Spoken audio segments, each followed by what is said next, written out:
berdoa. Bapa kami yang bertahta dalam kerajaan surga, seperti lagu yang baru kami nyanyikan, kami ingin piala kami melimpah dengan kebenaran firman-Mu. Isilah kami dengan air hidup-Mu, dan biarlah Roh Kudus-Mu mengosongkan diri kami untuk siap dipenuhi oleh kebenaran-Mu. Dan kami ingin Tuhan menobatkan Engkau sebagai Raja, bukan hanya orang yang berseru-seru, Tuhan, Tuhan, Raja, Raja, tetapi betul-betul mengasihi Engkau sebagai Raja dan Tuhan kami. Sertai kami yang ada di tempat ini, lebih dari yang kami sanggup syukuri, Engkau sesungguhnya telah memberkati kami. Lebih dari yang kami bisa sampaikan kepadamu, sungguh Tuhan, kami sangat-sangat membutuhkan pertolongan-Mu. Kuasai hati dan pikiran kami. Bagi sebagian di antara kami, mungkin menit-menit di depan ini adalah sebuah peperangan rohani yang dahsyat. Sertai kami, bekerjalah dengan leluasa di antara kami. Di dalam nama Tuhan Yesus Kristus, Juru Selamat kami yang hidup, kami berdoa. Amin. Mari kita membuka satu bagian firman Tuhan yang akan menjadi fokus perenungan kita bersama, yakni yang terambil dari Lukas pasal yang ke-19, Lukas pasal yang ke-19, ayat yang ke-11 sampai dengan ayat yang ke-27. Lukas pasal 19, ayat 11 sampai dengan ayat yang ke-27. Sebelum perikop ini, ada satu perikop yang sering kali kita dengar, sangat familiar di telinga kita, yaitu kisah tentang Sakius.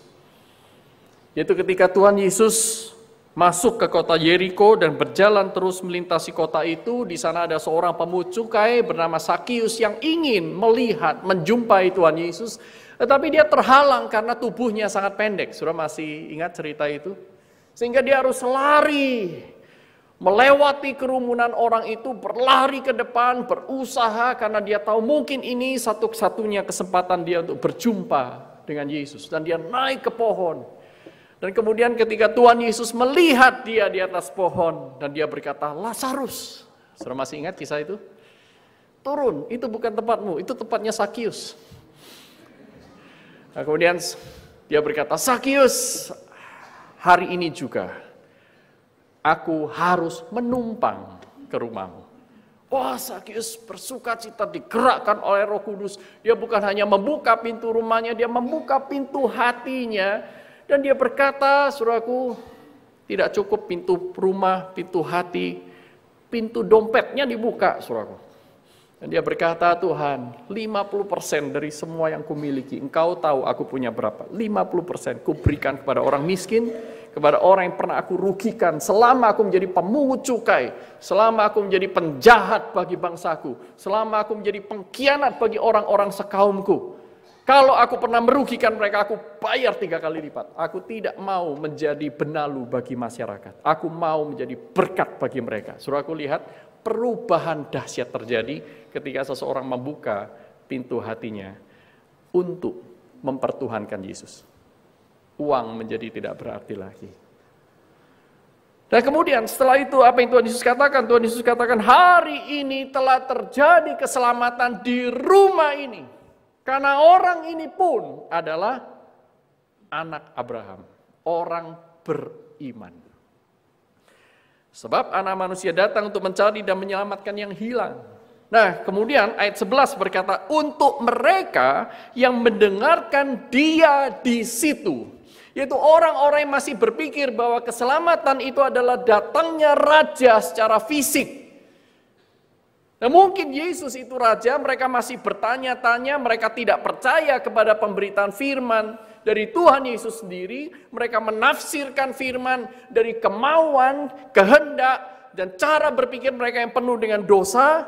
Dan Yesus melanjutkan perkataannya dengan suatu perumpamaan. Seperti biasa yang dia lakukan untuk orang-orang yang tidak percaya kepadanya.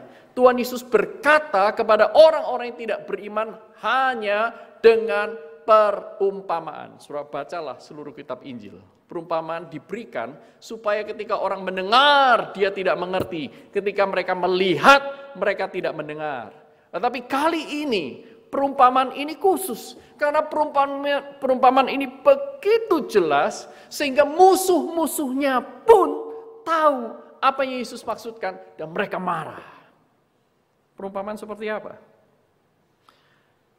Saudaraku, maka ia berkata, ayat 12, ada seorang bangsawan berangkat ke sebuah negeri yang jauh untuk dinobatkan menjadi raja di situ, dan setelah itu baru kembali. Kemungkinan bangsawan ini, yang disebut bangsawan ini adalah anak seorang raja. Nah, kemudian dia harus pergi ke pemerintah pusat untuk dinobatkan menjadi raja pengganti dari ayahnya. Kira-kira seperti itu. Maka ia memanggil 10 orang hambanya, budaknya, pakai kata slaves di sana, doulos, budak. Bukan perdana menteri, bukan pegawai kenamaan, bukan manajer, bukan, budak. Dia memanggil budaknya, 10 orang hambanya, dan memberikan 10 mina kepada mereka, masing-masing satu. Katanya, pakailah ini untuk berdagang sampai aku datang kembali. Dan ingat, nanti kalau aku datang bukan hanya sebagai tuanmu saja, aku akan datang sebagai raja. Nah, kemudian saudaraku, akan tetapi orang-orang sebangsanya, atau dengan terjemahan lebih tepat, orang-orang yang berada di bawah pemerintahannya, orang-orang yang menjadi warga negaranya, membenci dia. Lalu mengirimkan utusan menyusul dia untuk mengatakan, kami tidak mau orang ini menjadi raja atas kami. Mereka merancangkan sebuah kudeta. Mereka memberikan nota ketidakpercayaan mereka kepada mungkin raja yang akan memberikan tahtanya, saudaraku. Akan tetapi orang-orang sebangsa itu membenci dia, ya. Dan kemudian ayat 15, dan terjadilah ketika ia kembali setelah ia dinobatkan menjadi raja, ia menyuruh memanggil hamba-hambanya yang telah diberinya uang itu untuk mengetahui berapa hasil dagang mereka masing-masing. Ada pertanggungjawaban setelah satu masa di mana sang penguasa tidak terlihat. Kali ini dia datang sebagai raja dan dia meminta pertanggungjawaban. Orang yang pertama datang dan berkata, Tuan, mina Tuan yang satu itu telah menghasilkan 10 mina. Berlipat ganda, 10 kali lipat. Nah, kemudian katanya kepada orang itu, baik sekali perbuatanmu itu. Hai hamba yang baik, engkau telah setia dalam perkara kecil, karena itu terimalah kekuasaan atas 10 kota. Engkau setia kepada perkara kecil, akan dipercaya juga untuk perkara yang besar. Datanglah yang kedua dan berkata, Tuan, mina Tuan telah menghasilkan 5 mina. Katanya kepada orang itu, dan engkau juga sama seperti yang sebelumnya, kuasailah 5 kota. Dan hamba yang ketiga, tidak ceritakan hamba yang keempat sampai hamba yang ke-10, tetapi langsung ke hamba ketiga untuk mewakili yang lain. Saudaraku, hamba ketiga berkata, Tuan, inilah mina Tuan. Aku telah menyimpannya dalam sapu tangan. Sebab aku takut akan Tuan, karena Tuan adalah manusia yang keras. Tuhan mengambil apa yang tidak pernah Tuhan taruh, dan Tuhan menuai apa yang tidak Tuhan tabur. Katanya kepada orang itu, hai hamba yang jahat, aku akan menghakimi engkau menurut perkataanmu sendiri. Engkau sudah tahu bahwa aku adalah orang yang keras, yang mengambil apa yang tidak pernah aku taruh, dan menuai apa yang tidak aku tabur. Jika demikian, mengapa uangku itu tidak kau berikan kepada orang yang menjalankan uang? Maka sekembaliku, aku dapat mengambilnya serta dengan buahnya. Mengapa engkau hanya makan gaji buta menjadi hambaku, tetapi engkau tidak menjalankan perintahku? 24. Lalu katanya kepada orang-orang yang berdiri di situ, ambillah mina yang satu itu daripadanya, dan berikanlah kepada orang yang mempunyai 10 mina. Kata mereka kepadanya, Tuan, ia sudah punya 10 mina. Jawabnya, aku berkata kepadamu, setiap orang yang mempunyai, kepadanya akan diberi. Tetapi setiap orang yang tidak mempunyai, daripadanya akan diambil juga apa yang ada padanya. Akan tetapi, semua seteruku ini yang tidak suka aku menjadi rajanya, yang hanya mau menerima status sebagai hamba dariku, tetapi tidak mau menjalankan perintahku, tidak ingin aku menjadi raja atas kehidupannya, bawalah mereka kemari dan bunuhlah mereka di depan mataku. Wow, sebuah kisah yang luar biasa. Saudara yang terkasih dalam Tuhan, kalau orang bertanya, oh ya, satu mina itu berapa sih? Apalagi kalau kita membandingkan dengan Matius pasal 25. Matius 25 menggunakan perumpamaan talenta. Ya. Ada yang diberikan 5 talenta, 2 talenta, dan 1 talenta. Nah, kemudian sedangkan di Lukas 19 ini diberikan, setiap orang diberikan sama, 1 mina. In case, kalau saudara tidak tahu 1 mina itu berapa, 1 mina itu sama dengan 100 dinar. 1 dinar itu upah 1 hari kerja. Kalau misalnya saudara bekerja 25 hari sebulan, ya, Senin sampai Sabtu dipotong hari Minggu, ya, untuk pembulatan gampangnya 1 bulan kita mendapatkan 25 dinar. Jadi 100 dinar, 1 mina itu sama dengan gaji 4 bulan diberikan di depan, bukan sebagai pengganti gajinya yang dia sudah terima, tetapi ini sebagai modal, sebuah misi khusus untuk dikerjakan. Pakai untuk berdagang. Aku minta nanti waktu aku balik.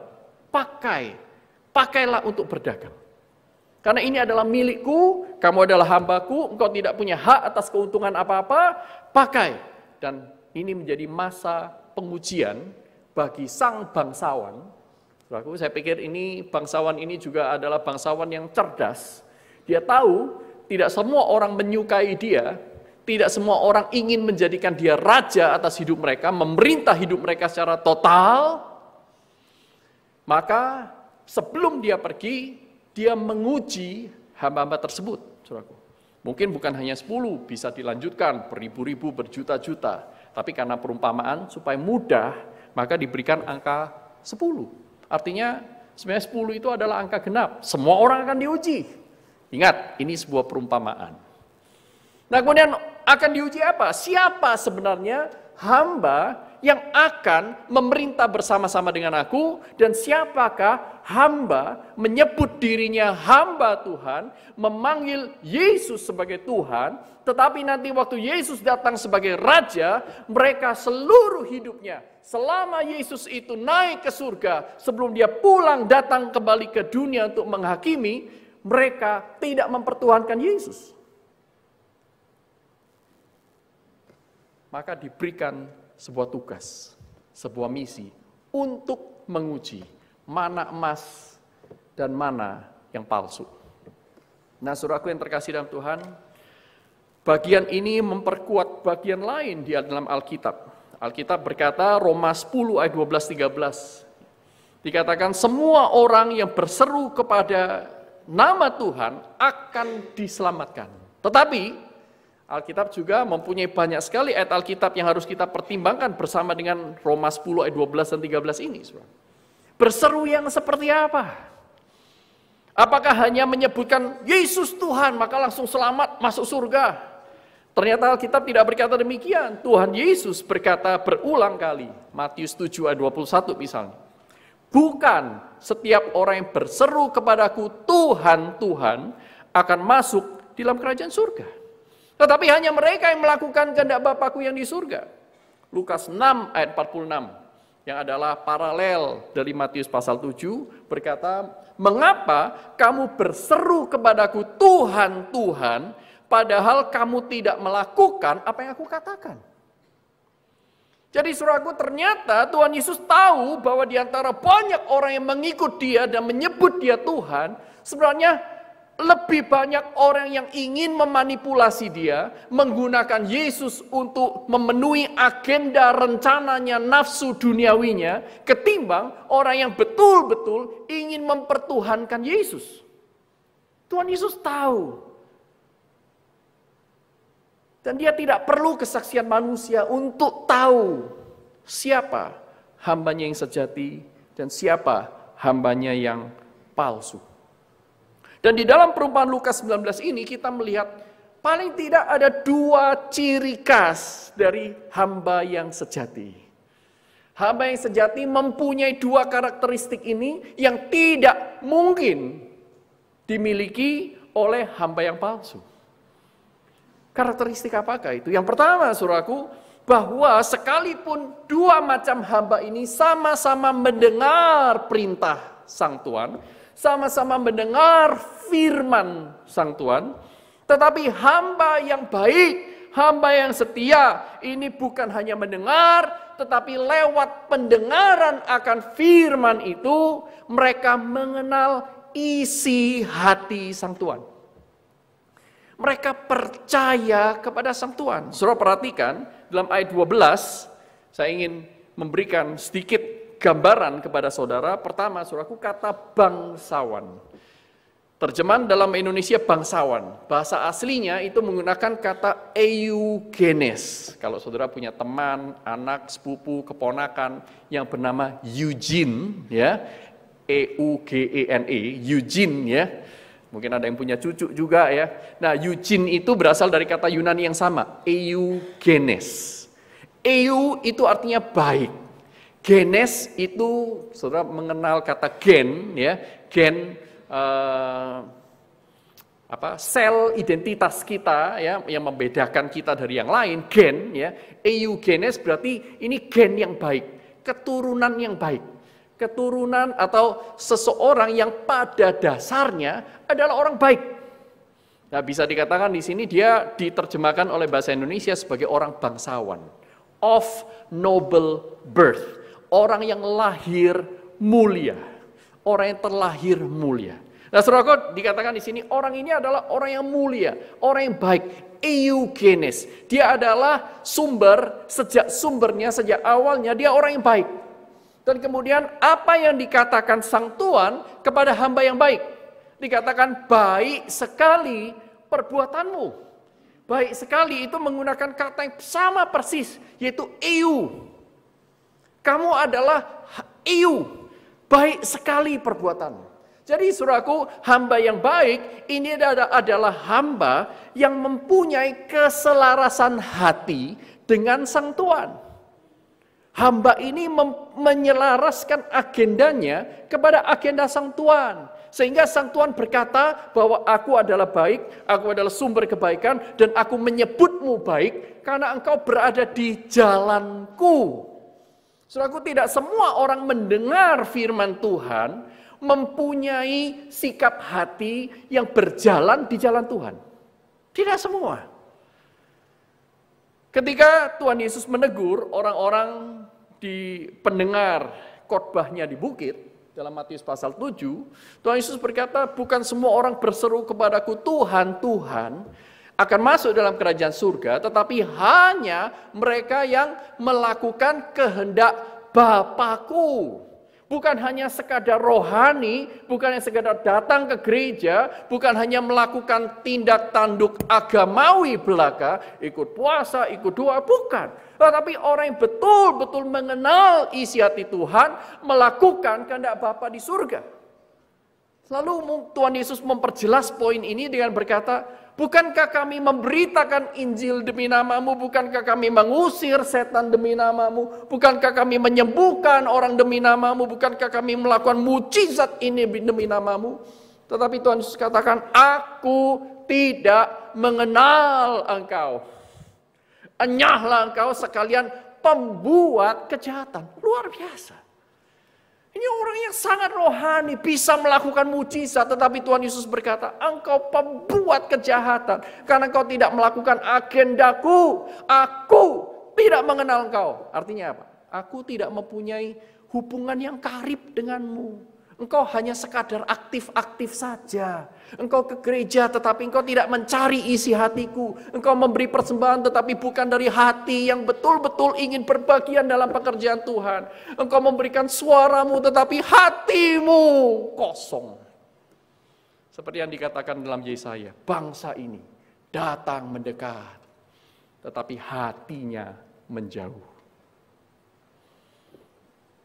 Tetapi hamba yang baik adalah hamba yang mengenal isi hati tuannya. Beda sekali dengan hamba yang jahat. Mengapa hamba yang jahat itu tidak mengerjakan pekerjaan sang tuan? Karena mereka penuh dengan kebencian. Maka disebut engkau adalah hamba yang jahat, hamba yang penuh kebencian, hamba yang selalu menentang sang tuan. Saudaraku, itu arti dari kata jahat di sana. Poneros, selalu melawan. Yang selalu dalam dirinya melawan. Sekalipun engkau tetap tinggal di dalam rumah ataupun semua properti sang tuan. Engkau tetap menyebut sang tuan itu tuan. Lihat, hamba ketiga itu pun menyebut tuan, inilah mina milikmu. Yang satu itu. Dia tetap menyebut tuan. Hamba yang pertama dan kedua juga menyebut tuan, tetapi dengan sikap hati yang berbeda. Yang ini berkata, aku tahu kamu itu orang jahat. Aku tahu engkau hanya ingin memanfaatkan kami. Aku tahu. Jadi mereka mendengar firman Tuhan, tetapi memikirkan dengan pikiran mereka yang jahat. Maka muncul kecurigaan, muncul kemalasan, muncul keengganan untuk melakukan firman itu. Dan inilah hamba yang jahat. Dan sang tuan sudah tahu sejak awal siapa yang baik, siapa yang jahat. Itu sebabnya sang tuan memberikan tugas tersebut. Saudara yang terkasih dalam Tuhan, hamba yang baik, orang Kristen yang sejati, domba-domba Kristus. Mereka bukan hanya mendengar suara sang gembala, tetapi mereka juga ingin tahu isi hati sang Tuhan. Sungguh-sungguh ada kerinduan yang dalam untuk mengenal isi hati kehendak sang Tuhan. Bukan hanya mendengar firman, selesai, lupa besok. Enggak, saudara. Kemarin saya ber-KTB, kelompok kecil, bersama dengan 3 pasutri yang lain. Kemarin kami bersekutu, makan, setelah itu bercakap-cakap, ibu-ibu dengan ibu-ibu, istri saya bersama dengan istri-istri yang lain, saya bersama dengan bapak-bapak yang lain. Dan kemudian ada satu kisah yang buat saya sangat menarik. Salah satu anggota dari KTB Pasutri itu menceritakan, suatu kali waktu saya ikut wisata, tour, pergi ke beberapa tempat di luar negeri. Jadi dia berkata, heran sekali tidak ada satupun tempat yang menarik perhatian dia. Kecuali satu, ketika dia harus pergi bersama-sama dengan rombongan yang lain mengunjungi sebuah gereja yang tua di Eropa. Saya tidak tanya persisnya gereja apa. Tetapi dia berkata di gereja yang tua itu menarik perhatian saya. Tuhan berkata-kata kepada saya. Tuhan ingin saya melihat, mengalami apa yang Tuhan rasakan. Sehingga dia pergi ke sana dengan antisipasi, mendengar suara Tuhan, dia menjaga telinga rohaninya, telinga jasmaninya. Dia pergi ke sana bersama dengan rombongan, lalu dia berkata begini, aku ngerti isi hati Tuhan. Apa maksudnya? Ya, banyak orang datang ke gereja, tetapi datang sebagai turis. Tidak datang untuk menyembah dia.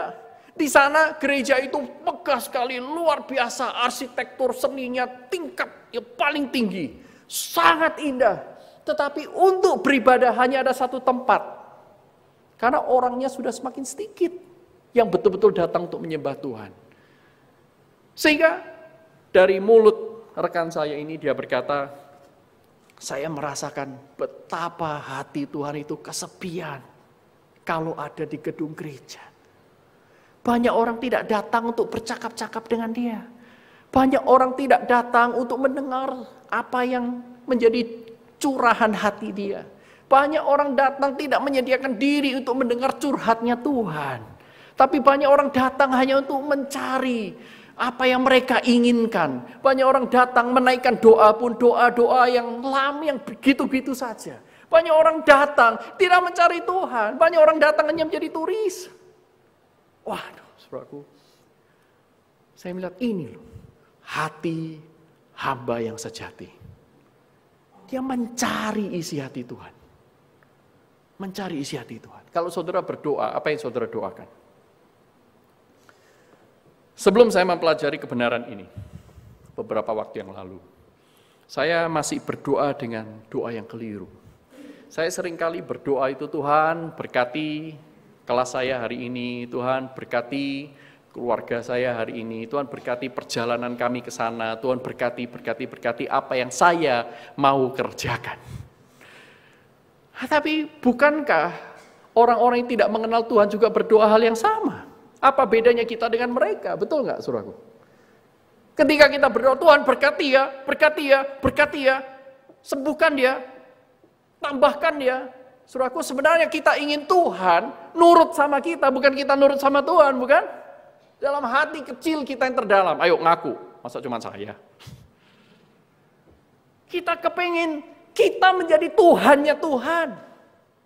Kita kepingin Tuhan jadi tukang stempel. Tuhan, dengan stempelmu semua akan berhasil. Tetapi mestinya, saudaraku, yang kita harus doakan adalah Tuhan pimpin aku untuk mengerjakan pekerjaan-pekerjaan yang merupakan kehendak Tuhan. Tuhan, pimpin aku untuk mengerjakan pekerjaan yang pasti Tuhan akan berkati. Bukan mencari berkat untuk hal-hal yang merupakan kehendak kita, yang Tuhan tidak akan berkati. Tuhan adalah gembala kita. Kita tidak akan kekurangan apa-apa kalau kita berjalan bersama dengan Dia, sekalipun harus melewati lembah kekelaman bayang-bayang maut, saudaraku. Di sana berkat Tuhan melimpah. Mazmur 23 bahkan berkata, kebaikan dan kebajikan akan mengejar aku seumur hidupku. Kata aslinya itu mengejar, bukan cuma mengikuti dari, enggak, mengejar. Kalau kita menjadikan Dia Tuhan kita, kalau kita menjadikan Dia gembala kita, bukan hanya berseru Tuhan, Tuhan, tetapi kita sebenarnya tidak ingin berjalan di jalan Tuhan. Saudara, waktu kita hari ini datang ke sini, sungguhkah saudara mencintai Dia? Do you love Him? Really? Sungguh? Saudara mau hidup di dalam hidupnya? Saudara mau menyerahkan keluarga Anda kepadanya? Saudara ingin menyerahkan tubuh Anda kepadanya? Saudara tidak mau menggunakan semua uang, semua harta, semua kekayaan, semua kepintaran kita untuk hal yang lain selain untuk Dia? Mengasihi Dia dengan segenap hati, segenap jiwa, segenap akal budi, dengan segenap kekuatan kita? Really? Merekalah hamba-hamba yang sejati. Yang kedua, saudaraku, karakteristik yang kedua adalah orang yang mendengar firman Tuhan, mengenal isi hatinya, dan melakukan firman itu. Dalam perumpamaan ini dikatakan bahwa engkau adalah hamba yang baik, baik sekali perbuatanmu. Engkau adalah hamba yang baik, agathos, hamba yang baik. Karena apa? Karena engkau telah setia melakukan apa yang aku minta. Saudara perhatikan di ayat 17, baik sekali perbuatanmu itu, hai hamba yang baik, engkau telah setia dalam perkara kecil. Setia di sini, saudaraku, adalah trustworthy. Dia bisa dipercaya. Setia artinya bisa dipercaya. Saudara, saya masih ingat kali pertama saya meninggalkan anak saya sendirian di rumah. Kami tidak ada pembantu. Tetapi karena saya dan istri harus pergi melayat ke sebuah rumah duka, sehingga kami meninggalkan kedua anak kami di rumah. Masih kecil-kecil waktu itu. Anak saya yang paling besar masih 12 tahun seingat saya. Yang kecil lagi masih usia 7 tahun. Saudaraku. Sendirian di rumah. Dan kami memberi kepercayaan. Melatih, menguji apakah dia bisa dipercaya apa enggak. Nah, saudaraku, ujian terjadi untuk menguatkan orang yang diuji pada saat yang sama untuk membuka identitas yang sesungguhnya tentang kualitas seseorang. Nah, maka saudaraku, kalau dia lulus ujian, kalau anak saya ini lulus ujian, kami berikan pesan ya. Jangan bukakan pintu kepada orang yang tidak kamu kenal. Kepada orang yang kamu kenal pun, kalau itu bukan keluarga, jangan bukakan pintu. Jadi instruksinya jelas. Dan kami ingin menguji apakah dia melakukan atau hanya mendengar. Nah, saudaraku, ujian bagi anak-anak Tuhan juga sama. Apa yang membedakan murid-murid Kristus yang sejati dengan orang yang hanya sekedar ikut karena ingin makan gratis?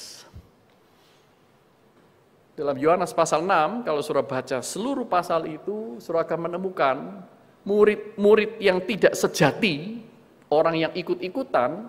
Tuhan Yesus berkata, engkau bukan mengikut aku karena engkau percaya kepada aku. Melihat mujizat dan percaya siapa aku dan mengikut aku sebagai Tuhanmu. Tetapi engkau ikut aku karena perutmu kenyang dan kamu ingin terus-menerus mendapatkan roti gratis itu. Tetapi aku hanya memberikan kepadamu roti dari surga. Musa memberikan kau mana, aku memberikan kau roti hidup. Barang siapa tidak makan dagingku, minum darahku, tidak mendapat bagian dalam kerajaan surga. Wah, begitu dengar firman Tuhan yang melawan segala pikiran mereka, mereka langsung berkata, pikiran ini berat, jangan khotbah doktrin-doktrin tok. Aku tidak sanggup, pendeta kami sebelumnya bisa berkhotbah dengan banyak cerita, yang ini terlalu banyak doktrin, tidak sanggup. Siapa yang sanggup menahan, mendengar khotbah ini? Kira-kira seperti itu kalau dalam bahasa sehari-hari. Tetapi murid yang sejati berkata apa? Tuhan Yesus bertanya, kamu tidak ikut mereka? Silakan pergi. Pintu gereja tidak pernah dikunci, silakan pergi. Gak apa-apa kok. Tapi mereka berkata, Tuhan, ada padamu firman yang hidup. Kemana lagi kami harus pergi? Saudaraku, murid yang sejati mendengar firman bisa dipercaya ketika menerima firman. Bisa dipercaya ini tentu bukan hanya menghafal. Ayat 17 berkata, engkau telah setia dalam perkara kecil. Mungkin Matius 25 menolong kita untuk mengerti apa yang dimaksud dengan setia. Saudaraku, dalam Matius 25, perumpamaan tentang talenta, di sana sang Tuhan berkata, kuberikan kepadamu 5, 2, 1 talenta, dan kemudian dikatakan di sana, segera pergilah hamba itu dan ia menjalankan. Menjalankan apa? Menjalankan uang, benar, menjalankan perintah sang Tuhan. Di sini juga begitu, karena engkau menjalankan uang itu. Engkau melakukan persis seperti yang aku katakan. Saudaraku, inilah definisi dari iman.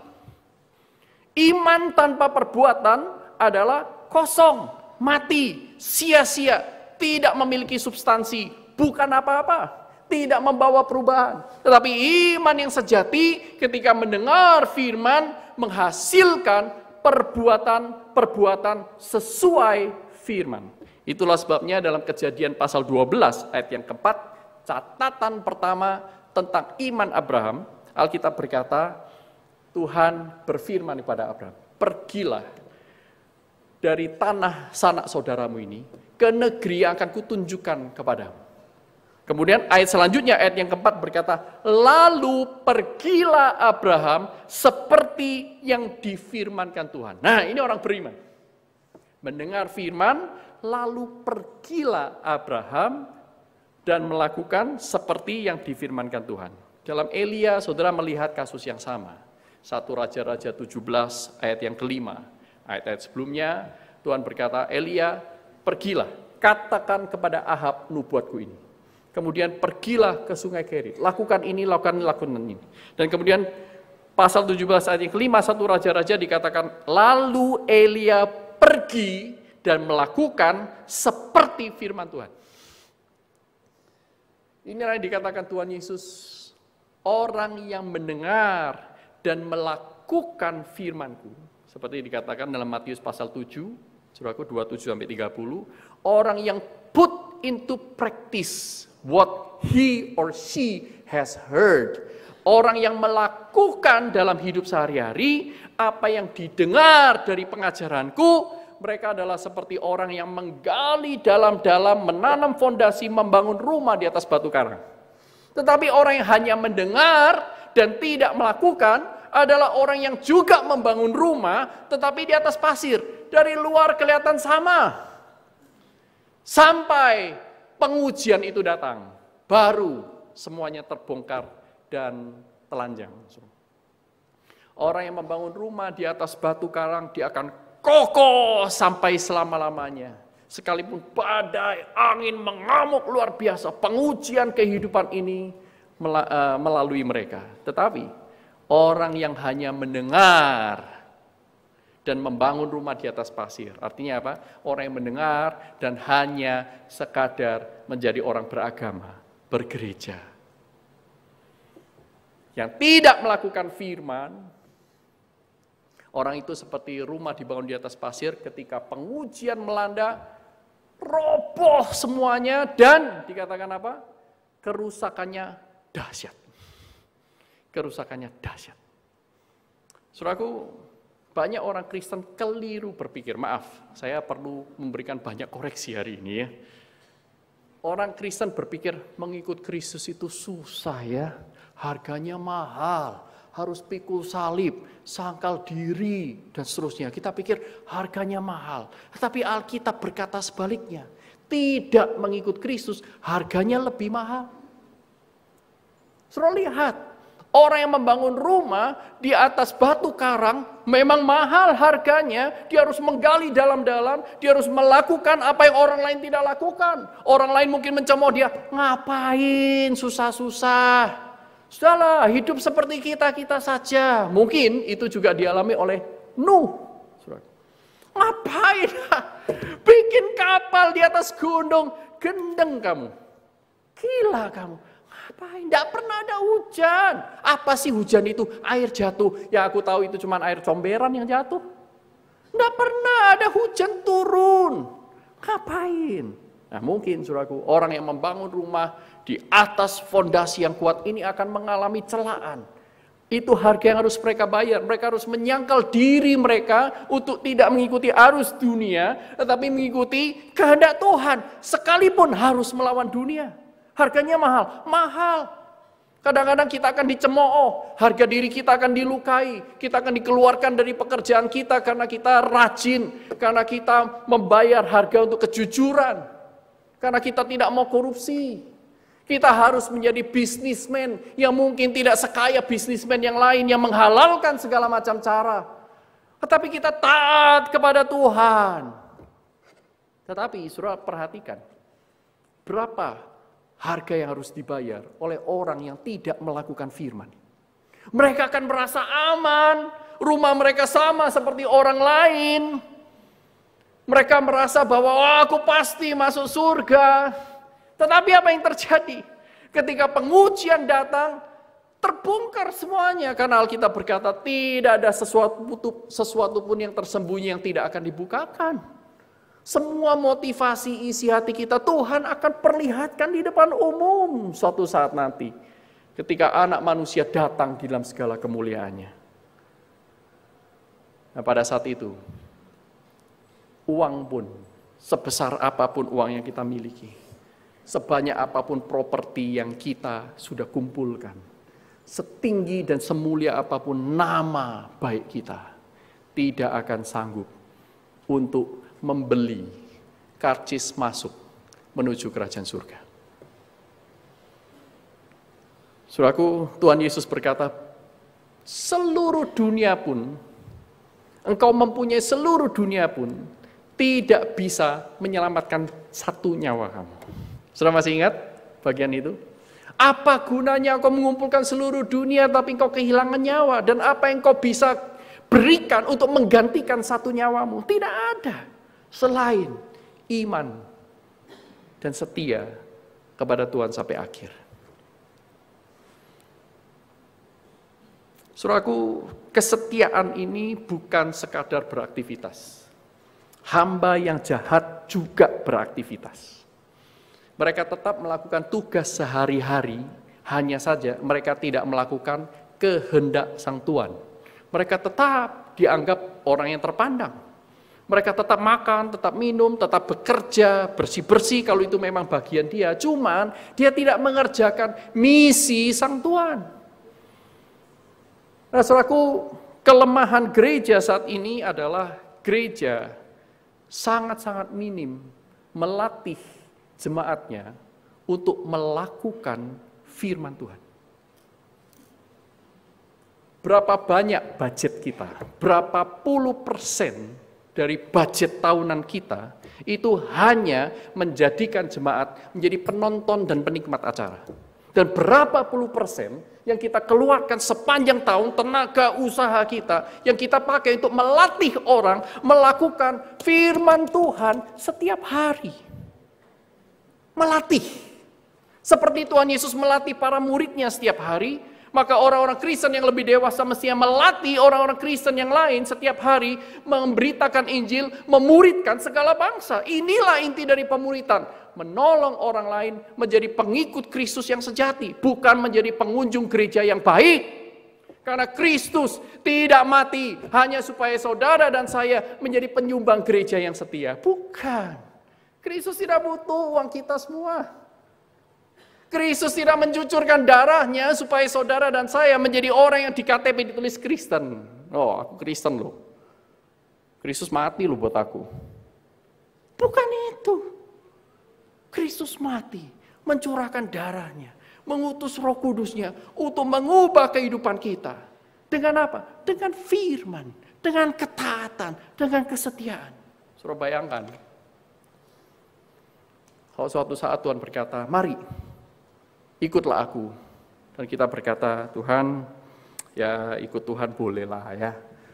Kalau pas saya lagi senggang aja. Ikut Tuhan bolehlah, asal tidak mengganggu kesenanganku yang lain. Kyle Idleman di dalam bukunya Not a Fan, ada satu bagian itu menceritakan tentang janji nikah sepasang suami istri. Saudara bayangkan, waktu dulu saudara mengikrarkan janji nikah ya. Bayangkan, mengikrarkan janji nikah. Saya membayangkan diri saya menyebut nama saya misalnya, saya Yuso Adinarta, pada hari ini di hadapan Tuhan dan di hadapan jemaatnya, menerima engkau, istriku, sebagai istriku yang sah dan satu-satunya. Di dalam kesakitan maupun tubuh yang sehat, for richer and poorer ya, dalam keadaan kaya atau miskin, dalam keadaan sulit atau lancar, engkau tetap satu-satunya istriku dan aku mengasihimu dengan segenap jiwaku. Nah kemudian pasangan Anda, kalau belum menikah bayangkan siapa itu, jangan liar-liar tapi. Kemudian pasangan Anda berkata, saya namanya siapa, hari ini menerima engkau sebagai istri, sebagai suamiku ya. Tapi hanya satu syaratku, izinkan aku mempunyai suami-suami yang lain. Saudara bayangkan ya, bayangkan. Izinkan aku ya, dengan segala hormat, aku masih memelihara suami-suami yang lain. Kalau Anda menjadi sang suami, kalau Anda menjadi sang istri yang setia, yang sudah mencurahkan semuanya untuk Anda, dan pasangan Anda itu seperti itu kepada Anda, apa yang akan Anda rasakan? Oh, enak aja, gak jadi nikah, ya kan? Saudaraku, sebenarnya itulah yang Tuhan alami. Tuhan alami. Yang Hosea juga alami. Yang nabi-nabi dan rasul-rasul itu juga rasakan. Tuhan sudah mati. Memberikan kepada kita segala sesuatu, yang memberikan kasih yang terbesar. Tidak ada kasih yang lebih besar daripada kasih seseorang yang memberikan nyawanya untuk sahabatnya. Tidak ada yang Tuhan simpan di surga, harta yang paling mulia, anaknya yang tunggal, sudah diberikan kepada kita.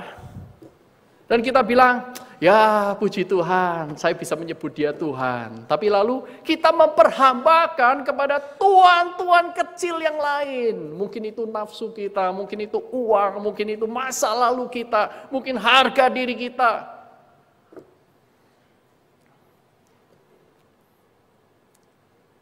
Saudaraku, tidak mudah menjadi orang yang melakukan firman dan tidak selingkuh di dunia ini. Satu kali saya pulang rumah, kejebak macet. Biasanya 40-50 menit nyampe rumah, ya 1 jam lah mentok-mentok ya. Nah kali itu hampir 2 jam. Sampai di rumah, saya tidak ready untuk melayani keluarga saya. Saya tidak ready. Emosi, capek, semuanya bercampur. Saya yakin saudara-saudara yang hidup di jalanan tahu apa artinya. Lalu saya pulang rumah, saya langsung masuk, lepas sepatu, dan kemudian saya tahu di ruang tamu ada orang, ya, anak-anak saya, karena saya dengar itu film kartun, film anak-anak. Tapi mereka tidak menyambut saya. Wah, saya dongkol. Sekali lagi, karena saya tidak siap secara emosi untuk melihat kenyataan. Saya tidak siap untuk melayani, saya inginnya dilayani. Maka saya masuk ruang tamu, waduh, mainan itu berserakan di ruang tamu. Sementara dua anak saya nongkrong asik nonton TV. Istri saya sibuk mempersiapkan makan malam. Saya mulai melangkah, saya marah, saudaraku. Langsung keluar amarah itu dan berkata, ini siapa yang main? Papa kan sudah bilang berulang kali, kalau habis main diberesin. Habis main satu diberesin, lalu buka mainan yang lain. Tapi ini lihat ada berapa mainan, berapa set. Ini semuanya di lantai dan kalian tidak mainkan, nonton TV. Ayo sekarang beresin. Sambil saya melangkah, saya nginjek Lego yang kecil itu, saudara. Dengan kaki saya tanpa sandal. Nginjek Lego. Aduh, saudaraku. Kalau nginjek kita tahu itu Lego, yang kita injek, kita biasanya siap-siap ya. Tapi kalau nggak siap-siap, saudaraku, sakitnya itu. Bukan cuma sampai di sini, sampai di mana-mana, saudaraku. Ya, injek, aduh, langsung marah lagi. Ayo lihat ini. Ini bahaya. Kalau papa kepleset bagaimana? Wah, ngomongnya macam-macam dari A sampai Z, saudaraku. Lalu istri saya mulai keluar tidak tahan dan dia melihat dengan sorot matanya yang khas. Kalau tidak kenal nggak apa-apa, nggak usah dibayangin. Tapi dia diam. Lalu saya naik ke atas, anak-anak saya beresin mainannya, saya ganti baju, saya turun lagi ke bawah. Kemudian istri saya menempel saya, mengajak agak menjauh dari anak-anak dan berkata seperti ini. Kalau kamu pulang marah-marah seperti tadi, bagaimana anak-anak kita bisa melihat Kristus lewat kamu? Sederhana ya. Kalau kamu pulang marah-marah, dan kamu tahu Tuhan tidak menghendakinya, dan kamu tidak melakukan kehendak Tuhan, bagaimana orang bisa melihat Kristus lewat diri kamu, kehadiran kamu? Waduh, itu jelek, bolak-balik masuk 10 kali, gitu. Saya langsung tenang. Saya mendengar suara Tuhan lewat perkataan istri saya. Saya mendengar Tuhan menegur saya. Malam itu saya bertobat. Saya berkata, Tuhan, ampuni saya. Saya tidak mau mendengar suaramu ketika saya emosional. Saya mau melatih diri saya. Saya tahu saya lemah, tapi saya nggak cari kekuatanmu. Saya tahu saya akan terpancing emosi, tetapi saya tidak mempertuhankan engkau. Di atas emosi-emosi saya yang negatif ini. Tuhan ampuni saya. Tuhan latih saya. Saya mau jadi ayah yang lebih baik. Saya mau jadi ayah yang lebih baik. Mau menghadirkan Tuhan. Saya mau taat kepada kehendak Tuhan. Nah, saudaraku, hati-hati kalau berdoa. Besok ujian datang lagi, saudaraku. Sungguh betul. Besoknya datang lagi, saudaraku. Kena macet lagi. Biasanya jarang macet 2 hari berturut-turut. Biasanya hari Senin, ada hari-hari khusus, saudaraku. Ini datang lagi, saudaraku, macet lagi. Kemudian saya sudah mulai, Roh Kudus itu mulai bekerja. Saya mulai, kali itu ketika selesai saya berdoa, saya semakin peka. Saya berdoa kepada Tuhan, Tuhan, ini gawat, bahaya ini. Saya bisa meledak lagi. Tuhan tolong saya. Jadi waktu saya naik mobil, parkir mobil di depan rumah, saya nggak langsung keluar. Roh Kudus berkata, doa dulu. Doa. 2-3 menit saya berdoa. Tuhan, kuatkan saya. Tunjukin saya apa yang harus saya lakukan untuk mengatasi ini. Bagaimana? Nanti kalau saya nginjek Lego lagi bagaimana? Ada ada ide, saudara. Saya yakin itu juga dari Roh Kudus. Idenya baik. Kamu pulang, panggil anak-anakmu satu persatu, tebar senyum yang paling lebar yang kau bisa, rangkul mereka, cium mereka, kamu akan tahu selanjutnya bagaimana. Oke, saya pulang rumah, menyiapkan diri, lebih ready daripada sebelumnya, saya masuk, anak-anak saya masih nonton, saya mendengar suaranya, dan saya mulai memanggil satu persatu anak saya. Jenis, Papa pulang. Kemudian dia lompat keluar, Papa, Papa pulang. Saya menundukkan diri saya, dia rangkul saya merangkul dia sambil jongkok. Gitu. Kemudian saya cium dia, Papa sayang kamu. Aku juga sayang Papa, dia cium saya. Wah, hangat, ya, sangat ya. Kemudian saya panggil anak saya yang kedua, Jason, Papa pulang. Itu sudah beberapa tahun yang lalu. Ya. Nah, kemudian dia, Papa pulang. Anak cowok lain, saudaraku. Saya mencium dia, saya bahkan tidak ingat dia mencium saya atau enggak. Sekali lagi, anak cowok, remaja itu berbeda, saudaraku. Ya.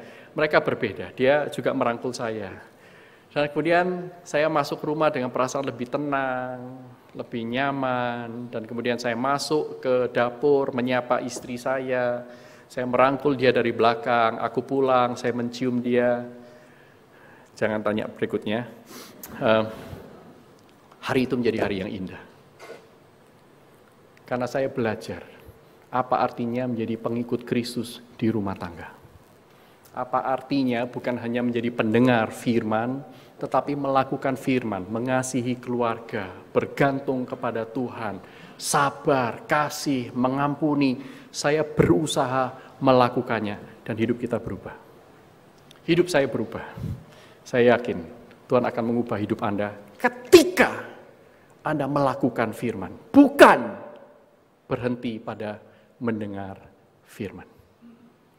Karena nanti waktu Tuhan, anak manusia itu datang dengan segala kemuliaannya, seperti dalam Matius 25, Tuhan akan membedakan kambing dengan domba, memisahkan orang-orang hanya dalam dua kelompok. Berdasarkan apa? Bukan berdasarkan berapa banyak engkau sudah datang ke kebaktian, berapa banyak engkau menjadi MC, berapa banyak engkau melayani jadi paduan suara, berapa banyak engkau sudah berdoa dalam kebaktian doa. Bukan. Tuhan tidak bertanya hal seperti itu. Tuhan juga bahkan tidak bertanya berapa kali engkau membaca Alkitab, puluhan kali kah?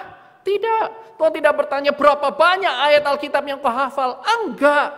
Tuhan akan bertanya, waktu aku lapar, kau kasih aku makan enggak? Waktu aku haus, kau kasih aku minum. Waktu aku telanjang, kau berikan aku pakaian. Waktu aku menjadi orang asing, kau memberikan aku tumpangan. Tuhan, kapan kami melihat engkau? Apapun yang kamu lakukan kepada saudaramu yang paling hina, itu kamu lakukan untuk aku. Bukankah ini sebenarnya adalah pengawinan, penyatuan yang begitu indah, dua hukum utama itu. Kasihlah Tuhan Allahmu dengan segenap hatimu, segenap jiwamu, segenap akal budimu, dan kasihlah sesama manusia seperti dirimu sendiri. Dengan kata lain, Matius 25 mengajarkan kita satu hal ini yang penting. Kasih kita kepada Tuhan itu akan diukur berdasarkan kasih kita kepada sesama yang paling hina di dunia ini. Yang paling kecil. Kalau saudara ingin tahu seberapa besar kasih Anda kepada Tuhan, bukan diukur dari kasih Anda kepada sahabat-sahabat Anda, bukan. Dalam Matius, Tuhan Yesus juga berkata, kalau engkau memberi salam kepada orang yang memberi salam kepadamu, apa bedanya engkau dengan orang yang gak mengenal Tuhan? Tetapi orang yang mengenal Tuhan akan mendengar firman Tuhan, melakukan sekalipun itu kepada orang yang tidak dikenal, sekalipun itu kepada orang yang tidak layak diampuni, sekalipun itu kepada orang yang sangat membenci kita. Sampai segitulah kasih kita kepada Tuhan akan diukur. Kalau kita hanya melayani Tuhan semau kita, ya akhirnya kasih kita hanya kasih semau manusia. Nah, kasih yang seperti itu, Tuhan tahu, itu kasih yang bojai. Kasih yang tidak perlu darah Kristus pun orang semua sampai di sana. Tetapi darah Kristus, Roh Kudus yang dicurahkan, menolong kita untuk mengasihi sesama seperti Kristus mengasihi kita bahkan ketika kita masih menjadi musuh-musuhnya. Hanya kepada orang-orang yang mendengar firman Tuhan, mengenal isi hati Tuhan, melakukan firman Tuhan dengan setia, mereka lain dipercayakan 10 kota, 5 kota. Artinya apa? Bukan kekayaan fisik. Tuhan akan memberikan orang-orang tersebut pengaruh yang lebih besar karena Tuhan bisa percayakan kepadanya orang-orang untuk dituntun mengikut Kristus. Muridkanlah segala bangsa. Dan hanya orang yang menjalankan firman Tuhan yang berhak mengklaim janji Tuhan, aku akan menyertai engkau sepanjang segala masa. Jadi mulai sekarang, janganlah berdoa, Tuhan berkati ini, berkati itu, berkati ini. Enggak, mulai tanya, Tuhan mau saya melakukan apa yang pasti akan kau berkati? Pekerjaan apa yang Tuhan pasti akan berkati? Aku mau melakukannya. Bagi cucu Anda, bagi istri Anda, suami Anda, mulai bertanya, Tuhan, apa yang kau ingin aku lakukan kepada istriku? Supaya dia bertumbuh di dalam Tuhan. Tuhan, apa yang kau ingin aku lakukan kepada suamiku? Supaya dia semakin setia, semakin mencintai Tuhan, semakin bertumbuh dalam kasih-Nya, membagi dirinya bagi orang lain. Tuhan, apa yang harus aku lakukan untuk anak-anakku, untuk cucuku? Supaya mereka mencintai Tuhan lebih daripada gadgetnya. Tuhan, apa yang kau ingin aku lakukan kepada tukang parkir, kepada pegawai, kepada pembantu rumah tangga di rumah, supaya mereka mengenal kehadiran-Mu lewat diriku. Kalau saudara melakukannya. GKY Puri ini tidak cukup, saudaraku. Puri indah akan goncang. Bukan oleh orang yang datang hanya beribadah, tetapi oleh orang yang menjadi saksi-saksi Kristus yang hidup. Dunia tidak goncang hanya dengan bertambahnya agama yang lain, sekalipun pengikutnya banyak. Tetapi dunia goncang ketika kasih Allah menjadi nyata berinkarnasi di dalam hidup anak-anaknya setiap hari. Amin. Saudara mau menjadi saksi Tuhan dimanapun Anda Tuhan tempatkan? Kalau Tuhan inginkan Anda berdoa, berdoalah. Tuhan inginkan Anda beramal, beramallah. Tuhan ingin Anda menyapa orang di dalam lift, menyapalah. Saya melatih diri saya melakukan firman Tuhan di dalam lift, di dalam taksi, dengan pembantu rumah tangga, dengan tetangga-tetangga. Saya ingin menceritakan Kristus kepada mereka, karena saya tahu Tuhan begitu baik. Dan itulah yang Tuhan ingin kita lakukan. Itulah isi hati Tuhan. Mari kita tundukkan kepala kita berdoa.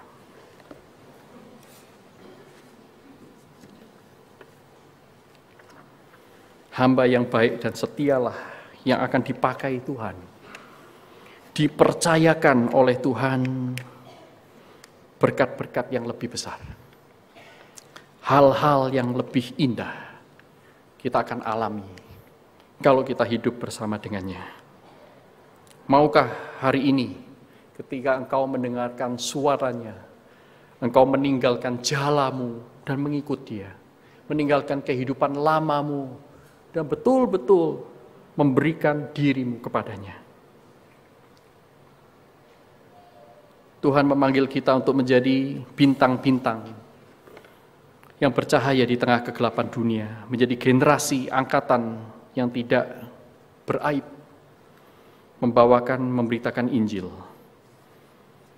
Hari ini Tuhan kembali memanggil Anda dan saya. Ingatlah darahnya yang tercurah, mahkota yang disematkan di kepalanya, lambung yang tertembus oleh tombak, kaki dan tangan yang tertembus oleh paku.